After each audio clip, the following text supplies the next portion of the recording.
Well, Shane, former winner of the Australian 4-star here in Adelaide, this time with two horses. One horse you've already ridden here in the 4-star, but a first-timer here as well. Yes, I've got CP qualified who came here a couple of years ago, very inexperienced back then, and Virgil, who's having his first 4-star. He's been around for a couple of years at this level, but hasn't had an opportunity to get out and do the 4-star, so it'll be fun. It was a few years ago since you won here. You're looking forward to the 2 runs here and hopefully another win under your belt?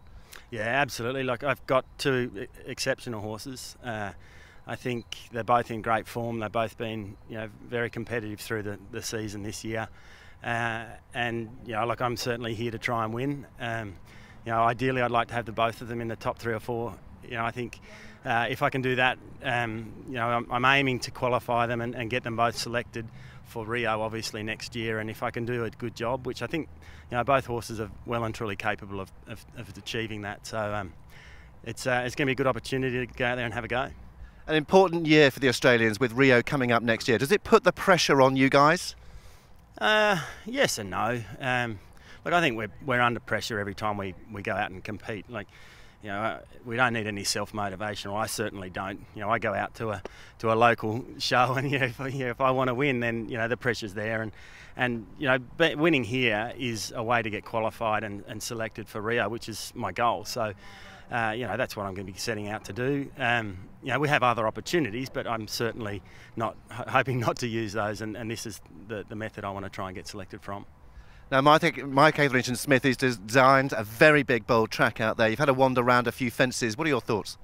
Yeah, a very Mikey style course. They all look really nice and inviting, and individually, not very difficult, or not overly difficult. Not trying to figure out which way to go. But in his style, I think he sort of lulls us into a false sense of security that everything's going well, and the consistency of the test and the little intricacies of the way he positions the fences right through to the second last fence.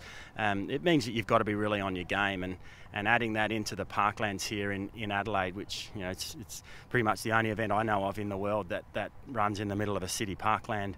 The going is very windy, lots of trees, and although it's not overly hilly, it's really quite tight and tough to get going around the course. So if you want to be competitive, then you've got to be on your game, and doing that through all the trees, making sure you got the right lines.